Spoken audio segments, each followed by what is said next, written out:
Assalamualaikum warahmatullahi wabarakatuh. Waalaikumsalam warahmatullahi wabarakatuh. Perkenalkan saya Devi Amalia Hailani dari Cirebon. Ustadz, saya mau bertanya. Tadi kan Ustadz sempat mengatakan jangan membuka pintu hati untuk orang baru sebelum luka masa lalu itu sembuh, Ustadz. Nah, jikalau orang baru yang memaksa untuk membuka pintu dan mau menyembuhkan luka masa lalu, apakah kita salah, Ustadz? Mohon jawabannya. Terima kasih. Ya, boleh.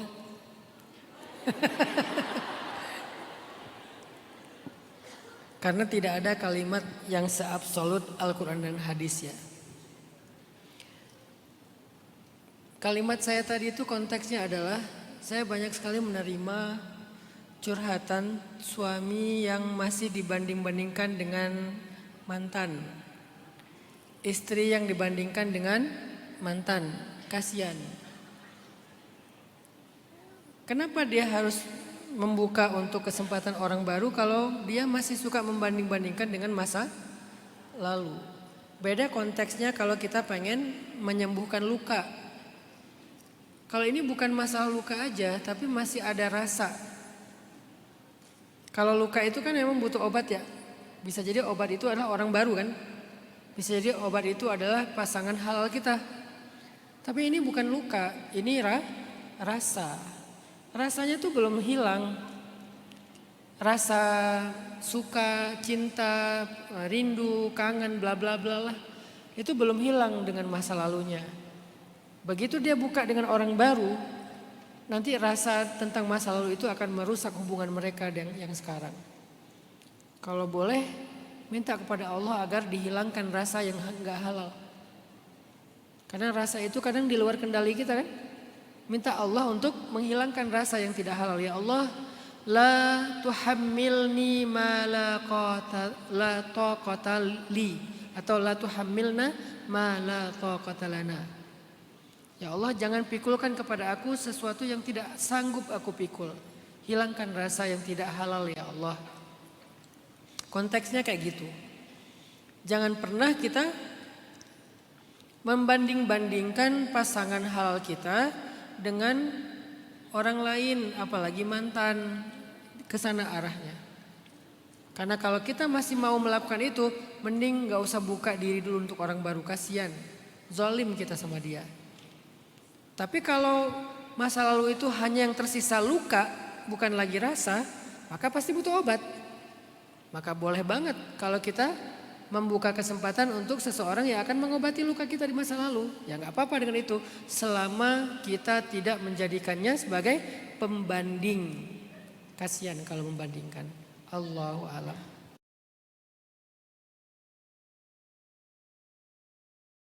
Bagaimana sih prasangka yang dimaksud dalam hadis tersebut? Apakah halu, overthinking termasuk prasangka kepada Allah? Perkenalkan, nama saya Waisal dari Purwokerto. Siapa? Waisal. Irwansyah. Waisal. Faisal. Waisal. Waisal. Pakai W. Faisal. Waisal pakai W. Waisal. Pakai W. Waisal. Ya, pakai W.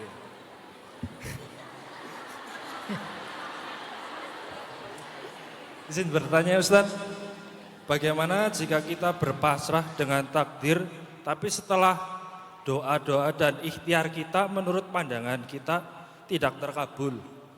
Apakah itu bukan sebuah bentuk suudzon dan putus asa kepada takdir Allah? Sementara Maaf, saya kurang jelas karena gema. Boleh diulang pelan-pelan? Boleh pelan-pelan mas. bagaimana jika Pelan-pelan ya. Oke. Bagaimana? Jelas. Bagaimana jika kita berpasrah dengan takdir, tapi setelah doa-doa dan ikhtiar kita, menurut pandangan kita tidak terkabul dan tidak sesuai goal kita? Apakah itu bukan sebuah bentuk suudzon dan putus asa kepada takdir Allah?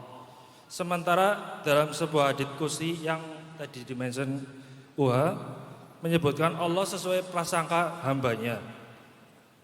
Dan pertanyaan kedua, apakah bagaimana sih prasangka yang dimaksud dalam hadis tersebut?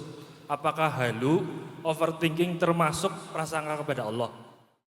Yang dilarang itu adalah menyerah.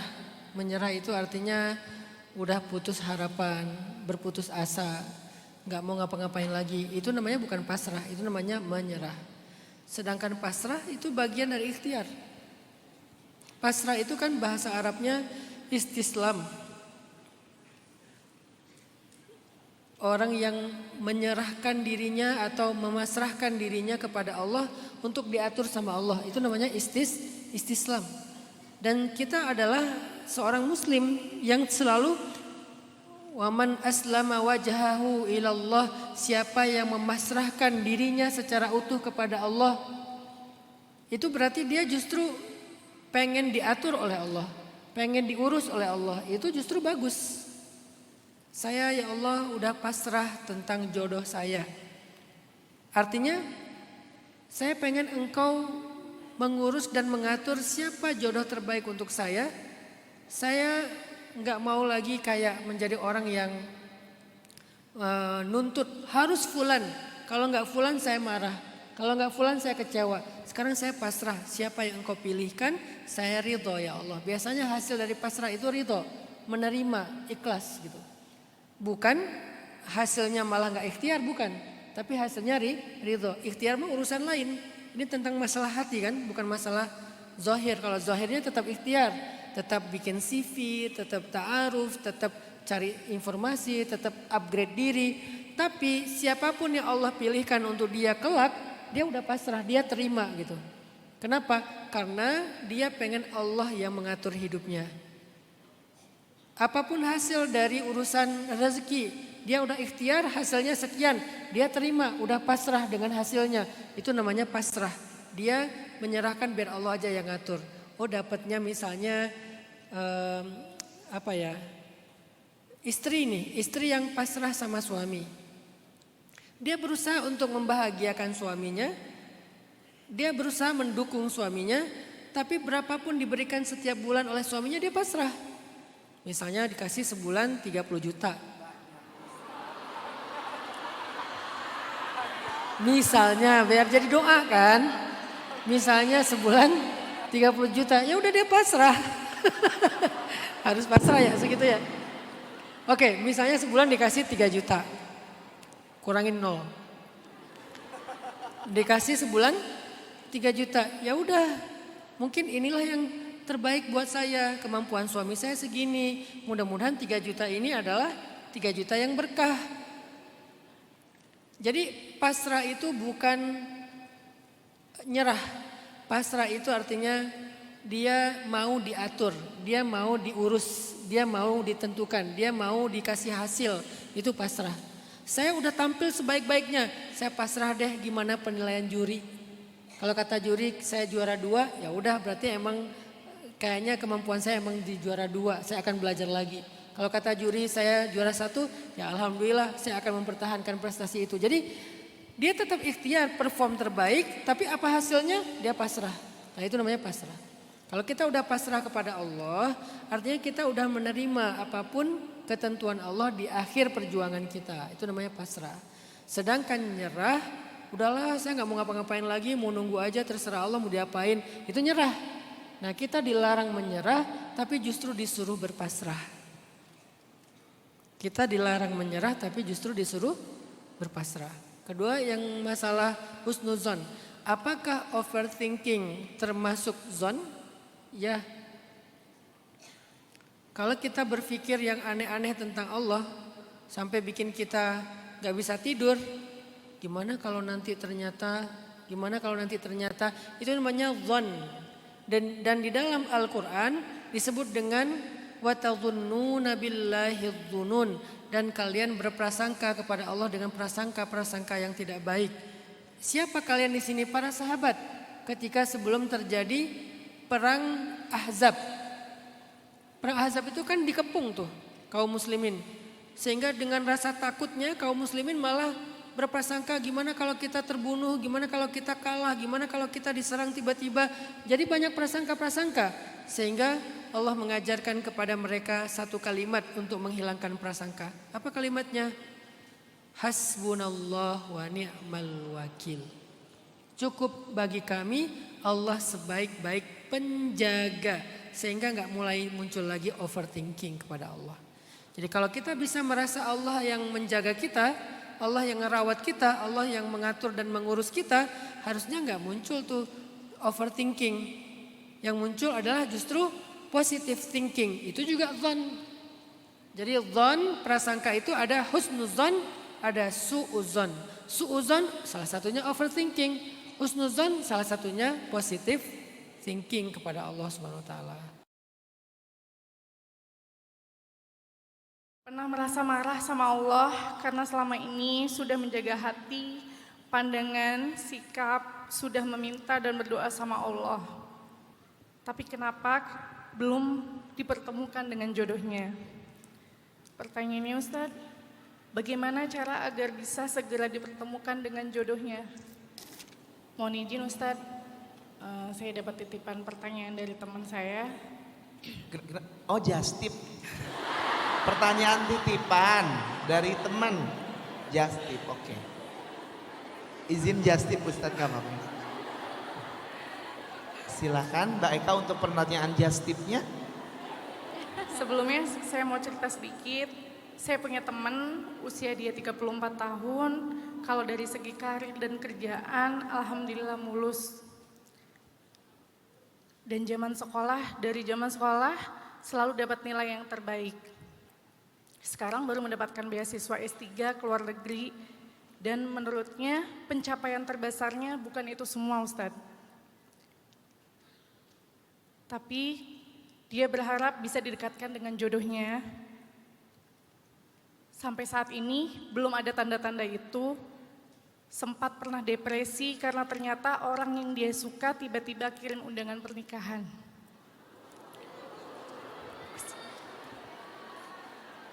Ini temannya laki-laki perempuan?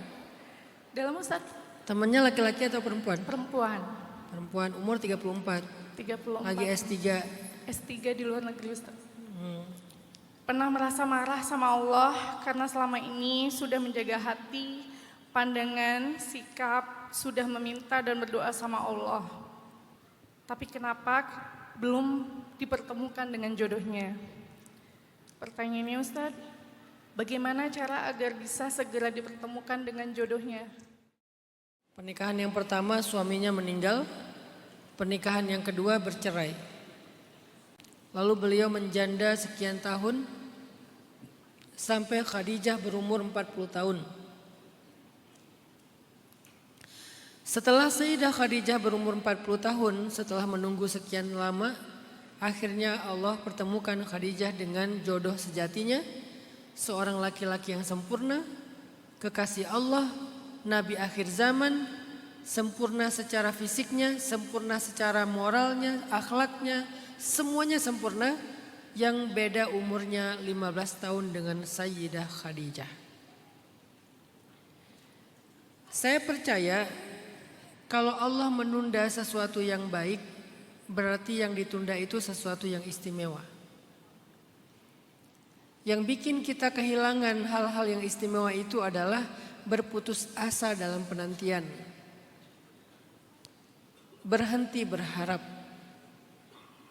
Ada beberapa hal yang saya inginkan sejak lama yang menurut saya belum terwujud sampai sekarang. Tapi saya nggak pernah berhenti meminta. Karena saya belajar dari Nabi Ayub, Nabi Ayub, Nabi Zakaria, Nabi Ibrahim. Mereka semuanya punya hajat yang baru Allah kabulkan setelah sekian tahun. Nabi Ayub sakit 17 tahun, baru sembuh. Tapi sekali sembuh, bukan cuma sembuh dari sakit. Nabi Ayub menjadi muda lagi. Yang tadinya umurnya udah lebih dari 80 tahun, tiba-tiba jadi 30 tahun. Kemudian istrinya muda lagi juga, dari umur 60 tahun jadi 30 tahun juga. Kemudian mereka jadi pasangan seperti pasangan baru lagi, kayak baru menikah. Dikaruniai anak 10-10-nya semuanya solih-solihah. Setelah 17 tahun dilalui dengan kesabaran. 17 tahun. Nabi Ibrahim dan Nabi Zakaria minta anak 50 tahun. Selama 50 tahun kata Nabi Zakaria, walam akum bidu'aika rabbi syaqiyya. Aku tidak pernah berputus asa meminta kepadamu ya Allah. Gak pernah berputus asa. 50 tahun berdoa. Tapi sekali-kalinya dikabulkan, anaknya Nabi Zakaria bernama Yahya. Allah yang kasih nama Yahya. Bukan cari di Google. Nama estetik bahasa Sanskerta. Gak ada. Allah langsung yang ngasih nama. Ismuhu Yahya kata Allah. Namanya Yahya. Lam naj'al lahu min qablu samiyya. Samiyya bahasa Arab yang jadi bahasa Sunda. Sami. Sami-sami. Lam naj'al lahu min qablu samiyya. Artinya tidak ada yang sama dengan itu. Dia anak yang paling istimewa. Enggak ada yang sama dengan dia. Sedangkan Ibrahim setelah 50 tahun berdoa belum dikabulkan. Sekali dikabulkan punya anak 2. Yang satu namanya Ghulamun Halim. Anak yang enggak pernah marah. Ismail. Yang kedua Ghulamun Alim. Anak yang sangat cerdas. Ishak. Dari Ishak muncul cucunya Ibrahim. Yakub. Dari Yakub muncul cicitnya Ibrahim. Yusuf. Jadi Ibrahim punya keturunan langsung berurutan nabi semuanya. Sedangkan dari Ismail kelak muncul cicit-cicitnya Ibrahim yang paling hebat yang bernama Muhammad sallallahu alaihi wasallam. Jadi saya percaya kalau Allah menunda satu kebaikan dalam hidup kita berarti sesuatu itu sangat istimewa. Sehingga ketika doa saya belum dikabulkan setahun, di satu sisi saya berharap, di sisi lain saya makin penasaran. 2 tahun makin penasaran. 5 tahun makin penasaran. 10 tahun makin penasaran. Ada doa saya yang udah 11 tahun lebih saya meminta, belum Allah kabulkan, makin penasaran saya. Ini seistimewa apa sih nanti Allah akan berikan ini. Jadi orang beriman itu gak pernah menyerah. Orang yang menyerah dan tantrum kepada Allah berarti dia perlu belajar iman lagi. Karena iman itu yakin, sedangkan menyerah itu ragu.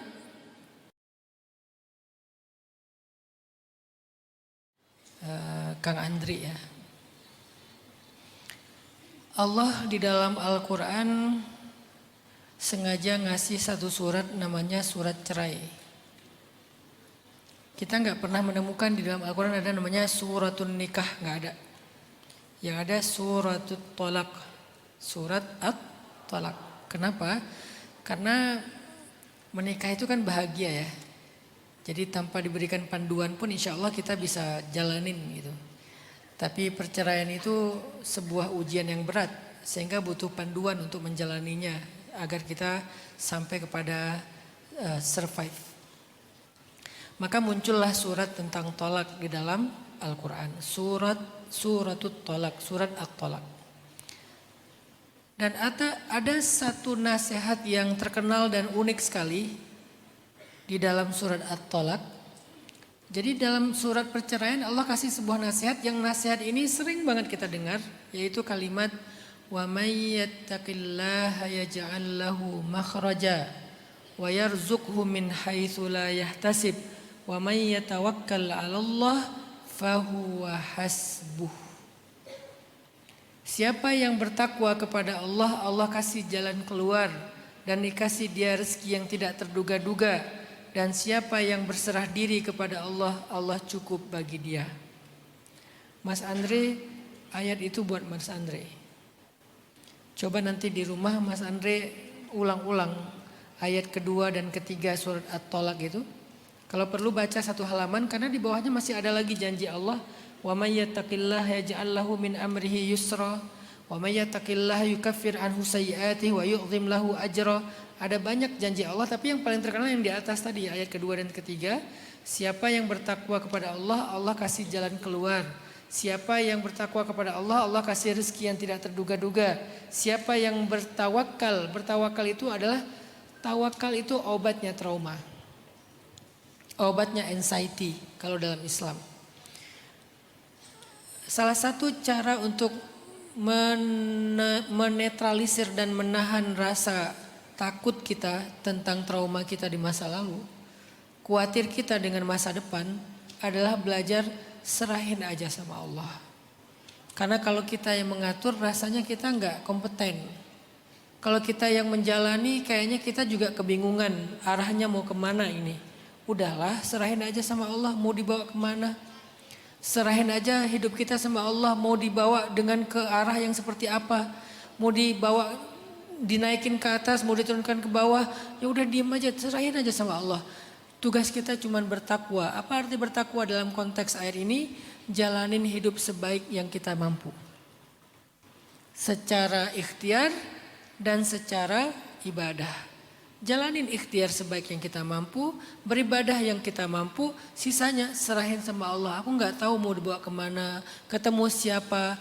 Karena 2 pernikahan yang sudah dilalui Mas Andre itu bukan jodoh tapi ujian. Sama seperti Sayyidah Khadijah 2 kali menikah, 2 kali ujian. Dan kalau kita menikah kemudian bercerai berarti dia bukan jodoh kita, dia ujian dalam hidup kita. Karena jodoh itu yang dibawa ke surga. Bagaimana yang meninggal belum sempat menikah, nanti nikahnya di surga. Karena kata Nabi dalam hadis, laisa fil jannati azab, di surga tidak ada jomblo. Dan itu hadis. Nanti ada pernikahan di surga. Siapa WO-nya? Wedding organizer-nya malaikat. Para malaikat. Siapa penghulunya? Allah langsung yang menikahkannya. Jadi intinya Mas Andre belum ketemu dengan jodohnya. Jadi bukan salah jodoh, bukan gagal dalam perjodohan, bukan. Tapi belum ketemu dengan jodohnya. Terus yang udah dilewati apa? Ujian-ujian untuk memantaskan Mas Andre ketemu dengan seseorang yang menurut saya kayaknya istimewa banget nih cewek nih. Ini cewek bakal istimewa banget. Gak tahu kita apakah mungkin ada di sini. Atau mungkin bukan di ruang ini, ada di sesi 1 tadi. Ada di sesi 2, ada di sesi 3. Kok maksa Ustadz? Ya gak harus juga sih. Gak ada di sini, mungkin tetangga, mungkin saudara, mungkin orang jauh, mungkin Allahu a'lam. Tapi itu yang tahu cuma Allah. Mas Andre kita nggak ada yang tahu. Kita jalanin aja. Makanya kata Allah, siapa yang bertawakal kepada Allah, Allah cukupkan dia. Allah cukup bagi dia. Coba Mas Andre nanti belajar untuk menyehatkan mental Mas Andre dengan mengulang-ulang surat At-Tolak ayat 2 dan 3 itu. Diulang-ulang pas malam hari. Direnungkan maknanya. Allah berjanji ngasih jalan keluar. Allah berjanji ngasih rezeki yang tidak terduga. Allah berjanji akan mencukupkan kebutuhan saya. Ya udah, tugas kita sekarang bukan menentukan hasilnya, tapi ngejalanin prosesnya. Dengan ikhtiar terbaik, dengan ibadah terbaik. Udah sisanya serahin aja sama Allah. Ikutin aja Allah mau bawa kemana. Kayak orang yang lagi tutup mata naik kendaraan, terserah mau dibawa sama supir itu kemana, kita percaya sama supir itu. Insya Allah sampai kok gitu. Saya kemarin pas datang ke sebuah pulau itu naik kapal kecil. Karena saya percaya dengan guide-nya, plus percaya dengan nahkodanya, walaupun ombaknya gede dan kita tuh kebanting-banting, itu sedikit bikin saya lebih tenang. Tetap mual sih, secara biologis kan mual dong. Tapi secara psikis saya nggak khawatir. Saya tenang, kenapa? Saya percaya mereka tahu jalan. Dan saya percaya dia ngerti gitu. Dia mampu untuk membawa perahu itu sampai ke tujuan. Akhirnya tenang ngejalaninnya. Yang terjadi apa? Saya di kapal tutup mata aja sambil selawatan. Kenapa selawatan Ustadz? Karena itu salah satu di antara hobi saya. Kalau lagi nganggur ya selawatan. Karena saya berharap dapat syafaat Rasul. Ya udah saya dengan gini tutup mata aja. Karena kalau saya buka mata pusing. Ya udah saya tutup mata, tawakal kepada siapa? Setelah tawakal kepada Allah ya tawakal kepada nahkoda. Dia yang ngerti jalan kepada guide-nya. Ya udah pas saya buka mata tiba-tiba udah kelihatan pulaunya tuh. Pulaunya udah kelihatan. Alhamdulillah udah mau sampai. Akhirnya sampai. Jadi memang tawakal itu menenangkan. Masalahnya bisa nggak kita serahin sisa hidup kita, rencana kita, akhir dari cerita kita itu kepada Allah. Biar Allah yang menuliskan bakal kayak gimana. Saya pun menjalani hidup sebagian dengan itu. Sebagian dengan syukur dan sabar, sisanya dengan tawakal. Yang udah lewat kita syukuri dan kita sabari, yang akan datang ya kita serahin sama Allah dengan tawakal. Itu yang diajarkan di surat cerai Al-Quran. Mas Andre, saya cuma bisa nitip surat itu untuk Mas Andre baca di rumah, ulang-ulang. Semoga Allah beri Mas Andre hikmah. Sehingga setelah Mas Andre baca itu, Kang Andre baca itu, insya Allah Kang Andre akan lebih kuat, akan lebih tenang. Dan setelahnya Allah akan berikan kebaikan-kebaikan yang Allah sediakan untuk Mas Andre. Allahu a'lam. Ya, bukan mau nambahin ya, mau ngasih beberapa contoh di antara yang pernah dilakukan Nabi dan para sahabat. Karena mereka juga orang yang punya banyak keluh kesah dalam hidup dari ujian yang berat ya. Gimana cara mereka mengeluh atau gimana cara mereka mengeluarkan energi itu? Kan ada yang namanya equine therapy. Equine therapy itu kan salah satunya adalah dengan hewan peliharaan. Walaupun di luar negeri itu banyak pakainya kuda sih. Kenapa saya bikin stable berkuda? Karena saya punya sekolah kan, sekolah SD gratis sama SMA gratis. Dan salah satu di antara kurikulum kita itu adalah grooming, mengurus kuda. Karena mengurus kuda itu, atau kalau dalam bahasa Islam disebut riayah, mengurus ternak ya. Semua para nabi itu diutus oleh Allah pernah riayah kata Nabi. Pernah mengurus ternak, atau bahasa kerennya semua nabi itu pernah grooming. Semua mereka groomer. Karena dalam grooming itu ada equine therapy. Ada terapi untuk mengeluarkan energi-energi negatif kita dengan sebuah activity ngurus ternak. Tapi saya ketika baca-baca lagi tentang kisah riayahnya Nabi dan orang-orang terdahulu, mereka tuh kalau ngurus ternak itu bukan cuman kayak ngasih makan, mandiin, masukin ke kandang, bukan hanya itu udah bagus. Tapi ada hal lain yang kita jarang pikirkan. Salah satunya apa? Dalam Al-Quran itu ada ayat tentang keindahan grooming. Fiha jamalun hina turihuna wa hina tasrahun. Pada hewan ternak yang jumlahnya banyak itu ada keindahan. Keindahan itu kan kebutuhan untuk kesehatan mental. Sehingga dalam grooming itu, dalam mengurus ternak itu ada art atau ada terapi keindahan yang kita bisa memperkaya kesehatan mental kita yang kita bisa nikmati di situ. Dan kalau dulu dilihat keindahannya itu hina turihun wa hina tasrahun, di pagi hari dan di sore hari ketika ternak dilepaskan dan pulang. Kalau hari ini mungkin bentuk keindahannya nggak harus selalu dengan jumlah ternak yang banyak kalau kita nggak mampu. Berarti ternak yang nggak banyak itu tapi ada sisi indahnya. Indahnya mengurus pet, mengurus hewan peliharaan kita.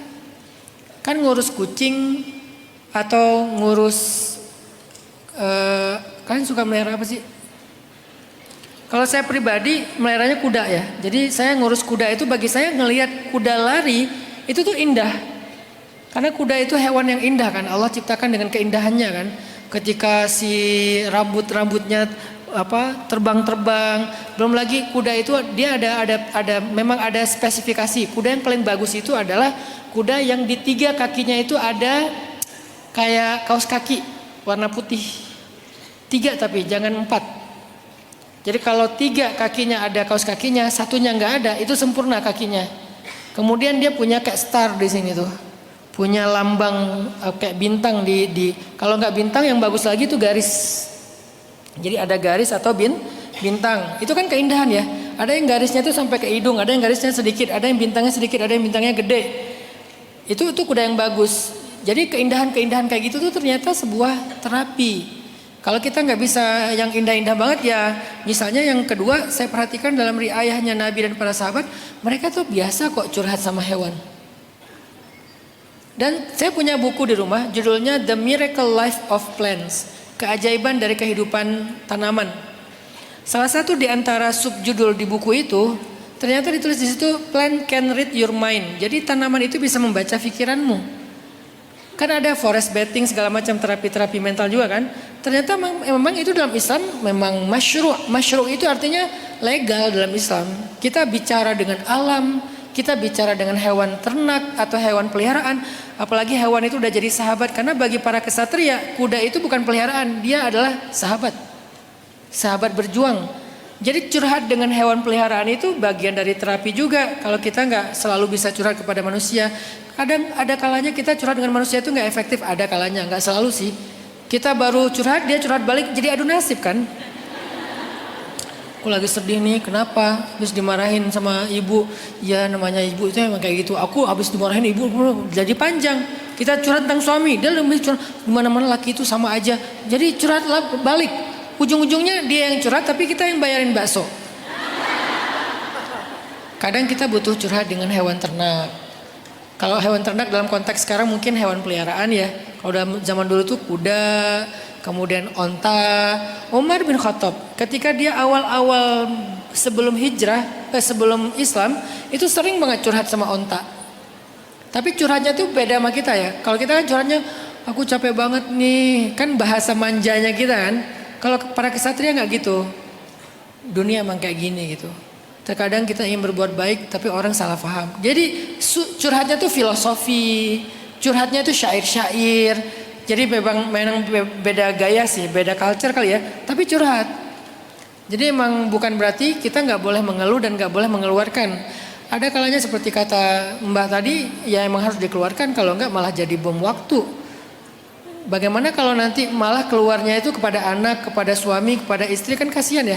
Mending kita keluarkan secara baik dengan cara curhat kepada teman, curhat kepada Allah lewat doa-doa yang panjang, curhat dengan hewan peliharaan kita, curhat kepada alam. Jadi jangan lihat alam itu sebagai benda mati. Kesalahan kita, kenapa kita nggak interaktif dengan alam?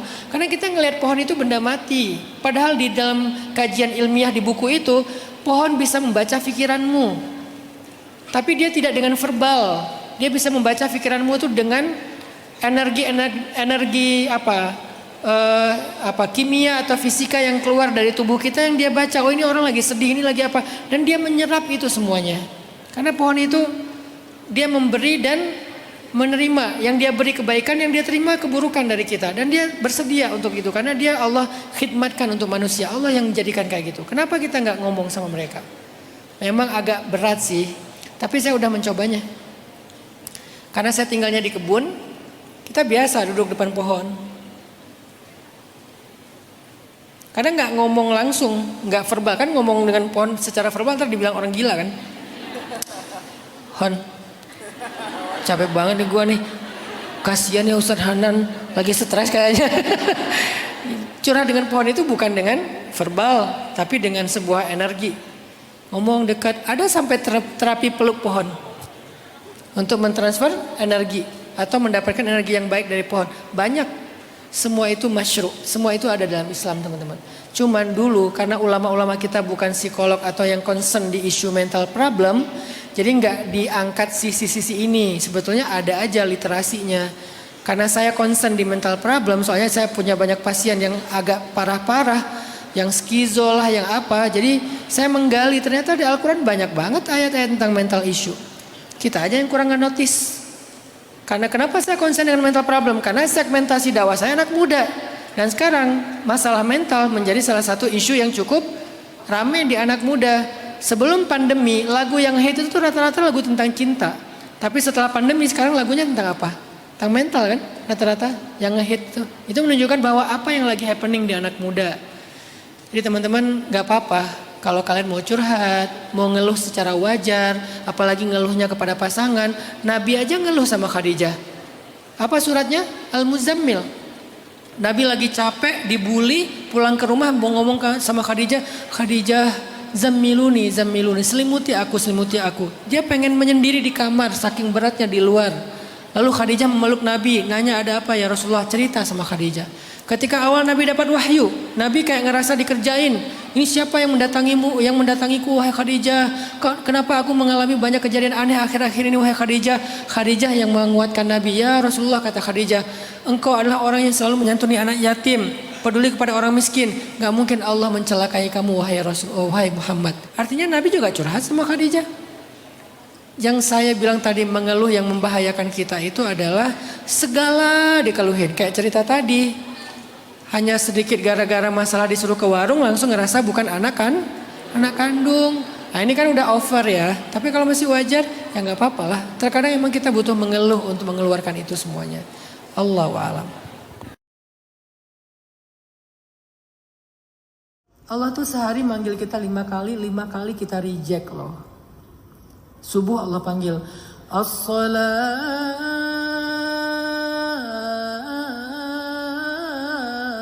khairum minan naum. Kita langsung. Oke, Allah panggil kita reject. Zuhur dipanggil lagi. Hayya 'alas salah.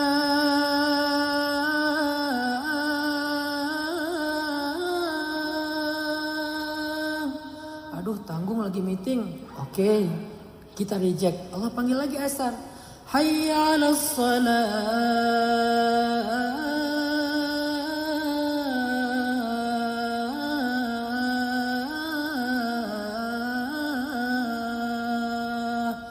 Macet, baru pulang.